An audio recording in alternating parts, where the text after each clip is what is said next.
Hi friends, నా పేరు హఫీజ్. మీరు చూస్తున్నారు తెలుగు టెక్ ట్యూబ్స్. ఫ్రెండ్స్, ఈ వీడియోలో మనం వాట్సాప్లో మీకు తెలియని కొన్ని విషయాల గురించి ప్లస్ ఏంటంటే వాట్సాప్ అనేది డబ్బులు ఎలా సంపాదిస్తుంది అనే దాని గురించి మాట్లాడదాం. సో ఫ్రెండ్స్, వాట్సాప్ అనేది ఒక ఇన్స్టాటింగ్ మెసేజ్ యాప్ అని మీ అందరికీ తెలుసు. సో దీన్ని జాన్ కామ్ అండ్ తర్వాత బ్రెయిన్ యాక్టన్ అనే ఇద్దరు పర్సన్స్ 2009లో డెవలప్ చేశారు. యాక్చువల్లీ వీళ్ళిద్దరు ఏంటంటే యాహూ ఎంప్లాయీస్ అన్నట్టు, ఎక్స్ యాహూ ఎంప్లాయీస్. వాళ్ళు యాహూను వదిలిపెట్టి ఏం చేశారంటే ఫేస్బుక్లో జాబ్ కోసం అప్లై చేశారు. సో ఫేస్బుక్ ఏం చేసింది, వీళ్ళిద్దరిని రిజెక్ట్ చేసేసింది. వీళ్ళిద్దరిని రిజెక్ట్ చేసిన తర్వాత వీళ్ళు ఏం చేశారంటే ఈ వాట్సాప్ అనే ఇన్స్టాంట్ మెసేజింగ్ యాప్ క్రియేట్ చేశారు. ఓకే, సో మీ అందరూ తెలుసు ఈ వాట్సాప్ క్రియేట్ అయిన తర్వాత చాలా తక్కువ టైంలో చాలా ఎక్కువ ఫేమస్ అయిపోయింది, చాలా ఎక్కువ డౌన్లోడ్స్ వచ్చాయి. సో ఈ బ్రెయిన్ యాక్టర్ను జాన్ కామ్ అని చెప్పుకున్నాను చూసారా, వీళ్ళ ఇద్దరి దగ్గర అంత డాటాను లేకపోతే అంత కెపాసిటీని, అంటే వాళ్ళ దగ్గర ఇప్పుడు వాట్సాప్ అంటే మనం చాలా వీడియోస్ షేర్ చేసుకుంటూ ఉంటాం, ఫోటోస్ షేర్ చేసుకుంటూ ఉంటాం, చాట్స్ చాట్ చేస్తూ ఉంటాం. సో ఈ డాటా మొత్తం స్టోర్ చేసుకోవడానికి అంత పెద్ద సర్వర్స్ లేకుండే. ఓకే, సో వీళ్ళు ఏం చేశారంటే సబ్స్క్రిప్షన్ ఫీజ్ అని పెట్టారన్నట్టు. అంటే వాట్సాప్ అనేది ఒక 1 year వరకు ఫ్రీ ఇచ్చి తర్వాత 1 year నుంచి ఎవ్రీ ఇయర్ $1 అని ఒక కొత్త రూల్ తీసుకొచ్చారు. సో ఇది కొన్ని కంట్రీస్లలో ఇంప్లిమెంట్ చేసేసారు. కొన్ని కంట్రీస్లలో ఏంటంటే $1 పెట్టి కొనుక్కున్నారు. మన కంట్రీలో అయితే $1 పెట్టి కొనరు, కానీ వేరే కంట్రీస్లలో అయితే పేడ్ యాప్స్ కొంటూ ఉంటారు. సో ఇక్కడ మన కంట్రీకి వచ్చేసరికి కూడా ఏం చేశారు అంటే, మీకు అప్పట్లో చాలా మందికి తెలిసే ఉంటుంది వాట్సాప్ అనేది ఇక ఫ్రీ ఉండదు, ఎవ్రీ ఇయర్ $1 పే చేయాల్సి ఉంటుంది అని ఇలా చాలా న్యూస్ వచ్చింది. సో మన కంట్రీలో కొనలేదు కాబట్టి వాళ్ళు ఏం చేశారంటే ఆబ్వియస్లీ ఒక 1 year తర్వాత సబ్స్క్రిప్షన్ అంటే డేట్ అనేది ఎక్స్పైర్ అయిపోయిన తర్వాత కూడా దాన్ని ఫ్రీగా ఇచ్చేసారు, ఎలాగైతే ఇప్పుడు మనకు జియో ఫ్రీ ఇస్తుందో. సో కొన్ని కంట్రీస్ వాళ్ళు ఈ పేడ్ యాప్స్ని కొన్నారని చెప్పాను చూసారా, ఈ పేడ్ యాప్స్ కొన్న తర్వాత వాళ్ళకు ఈ అమౌంట్ అనేది సరిపోయింది అన్నట్టు. అంటే వాళ్ళ సర్వర్ని మెయింటైన్ చేయడానికి, సర్వర్స్ని కొనుక్కోవడానికి, సర్వర్స్ని మెయింటైన్ చేయడానికి సరిపోయింది. ఎందుకంటే వాళ్ళ దగ్గర పెద్ద ఎంప్లాయీస్కి సంబంధించిన లిస్ట్ ఏం లేదు, అంటే వాళ్ళ దగ్గర 40 to 50 ఎంప్లాయీస్ ఉండేవాళ్ళు. సో వాళ్ళకి సరిపోయేది అన్నట్టు. సో అలా వాళ్ళు సర్వైవ్ అయిపోయారు. తర్వాత ఏంటంటే రాను చాలామంది ఎవరు చూసినా కూడా ఫేస్బుక్ని వాడడం ఆపేశారు. ఎక్కువ మంది ఏంటంటే వాట్సాప్ వైపే మొగ్గు చూపడం స్టార్ట్ చేశారు. సో ఫేస్బుక్ అనేది ఏం చేసింది అంటే ఎలాగైనా వాట్సాప్ని కొనుక్కోవాలి అని వాళ్ళ ముందు ఒక ప్రపోజల్ ఇచ్చింది అన్నట్టు.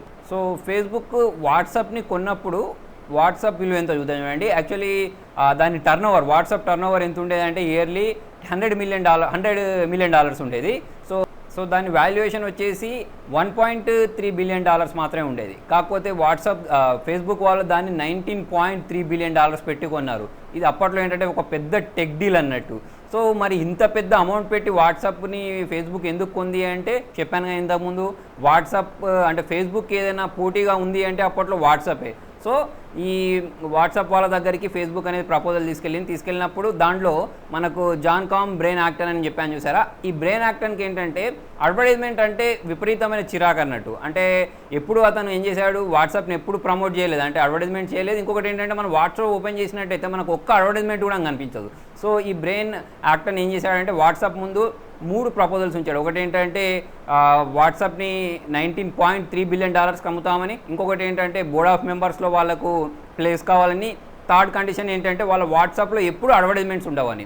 సో బ్రెయిన్ యాక్టన్ ఏమంటారంటే ఎవరైనా సరే మా వాట్సాప్ ఓపెన్ చేసినప్పుడు వాళ్ళు ఓన్లీ చాటింగ్ కోసం మాత్రమే రావాలి, అంతే తప్పించి ఎప్పుడు అడ్వర్టైజ్మెంట్స్ చూడడానికి రావద్దు అని ఆయన అభిప్రాయం అన్నట్టు. సో అందుకోసమే అతను ఇప్పటి వరకు కూడా మనం వాట్సాప్ ఓపెన్ చేసినట్టయితే మీకు ఎక్కడ కూడా అడ్వర్టైజ్మెంట్స్ కనిపించదు. సో మరి ఫేస్బుక్ అనేది వాట్సాప్ని అంత పెద్ద అమౌంట్ పెట్టి ఎందుకు కొంది, వాళ్ళకి ఏంటి లాభం, ఇప్పుడు వాట్సాప్ అనే డబ్బులు ఎలా సంపాదిస్తుంది అనే దాని గురించి మాట్లాడదాం. సో ఫ్రెండ్స్, వాట్సాప్ని మన ఫేస్బుక్ కొనడానికి మెయిన్ రీజన్ ఏంటంటే వాళ్ళ డేటాబేస్. ఇప్పుడు మనం చూసుకున్నట్టయితే మన వాట్సాప్ దగ్గర 1 million యూజర్స్ ఉంటారన్నట్టు. ఓకే, సో మనం ఏం చేస్తూ ఉంటాం, వాట్సాప్ ఓపెన్ చేసుకున్న తర్వాత మనకు నచ్చిన ఇంట్రెస్టింగ్ టాపిక్స్ మాట్లాడుతూ ఉంటాం, ఫొటోస్ని షేర్ చేస్తూ ఉంటాం. ఫర్ ఎగ్జాంపుల్ మీరు ఏదైనా ఒక బైక్ కొనాలనుకోండి, ఏం చేస్తారు, మీ ఫ్రెండ్ అడుగుతూ ఉంటారు వాట్సాప్లో ఏం బైక్ కొంటే మంచిగా ఉంటుంది, తర్వాత ఎటువంటి కెమెరా కొంటే మంచిగా ఉంటుంది, ఎటువంటి మొబైల్ కొంటే మంచిగా ఉంటుంది. సో ఈ ఇంట్రెస్ట్ అన్నిటినీ ఫేస్బుక్ అనేది గ్యాదర్ చేసుకుంటుంది అన్నట్టు. అంటే ఇప్పుడు మనకు ఫేస్బుక్ వాట్సాప్ రెండు ఒకటే కంపెనీ కాబట్టి ఈ డేటా మొత్తం ఫేస్బుక్ వాళ్ళ దగ్గర కూడా ఉంటుంది. సో ఎవరైతే సేమ్ నెంబర్తో, అంటే ఎవరైతే వాట్సాప్ నెంబర్ని యూజ్ చేసేసి ఫేస్బుక్ అకౌంట్ని క్రియేట్ చేసుకుని ఉంటారో, ఇప్పుడు మీరు ఇక్కడ ఏం చాట్ చేశారు, చాటింగ్లో నేను ఒక మొబైల్ కొంటానని చాట్ చేశారనుకోండి. ఓకే, రెడ్మీ నోట్ 4 లేకపోతే రెడ్మీ 4A కొంటానని చాట్ చేసినప్పుడు మీరు ఫేస్బుక్ ఓపెన్ చేశారనుకోండి, మీకు ఫేస్బుక్లో కూడా అడ్వర్టైజ్మెంట్స్ ఎట్లా కనిపిస్తాయంటే రెడ్మీ 4A గురించే కనిపిస్తూ ఉంటాయి అన్నట్టు. సో అలా మనకు సంబంధించిన ఇంట్రెస్ట్ మొత్తం ఫేస్బుక్ తెలుసుకోగలిగింది. సో ఇప్పుడు మీరు దాన్ని ఓపెన్ చేశారనుకోండి, ఫేస్బుక్లో ఓపెన్ చేసినప్పుడు మీకు రెడ్మీ నోట్ 4A కనిపించి పక్కకు ప్రైస్ కనిపించినప్పుడు మీకు అదే ఇంట్రెస్ట్ కాబట్టి మీరు ఏం చేస్తారు, ఆబ్వియస్లీ దాన్ని క్లిక్ చేస్తారు. క్లిక్ చేసినప్పుడు అక్కడ ఏమవుతుంది అంటే ఫేస్బుక్ రెవెన్యూ జనరేట్ అవుతుంది అన్నట్టు. ఓకే, సో ఇలా ఫేస్బుక్ అనేది ఇండైరెక్ట్గా వాట్సాప్ ద్వారా సంపాదిస్తుంది, డైరెక్ట్గా కాదు కానీ ఇలా ఇండైరెక్ట్గా మన ఇంట్రెస్ట్ని తెలుసుకుని దాని ద్వారా డబ్బులు సంపాదిస్తుంది. సో ఫ్రెండ్స్, ఈ వీడియోలో మీకు వాట్సాప్ని ఎవరు డెవలప్ చేశారు, దానికి రెవెన్యూ ఎలా జనరేట్ అవుతుందని అర్థమైపోయింది అనుకుంటాను. సో ఫ్రెండ్స్, మీకు నా వీడియో నచ్చినట్టయితే లైక్ బటన్ ప్రెస్ చేయండి. ఏమైనా డౌట్స్ ఉంటే కింద కామెంట్లో రాయండి. ఛానల్ ఫస్ట్ టైం చూస్తున్నట్టయితే సబ్స్క్రైబ్ చేయండి. Thank you.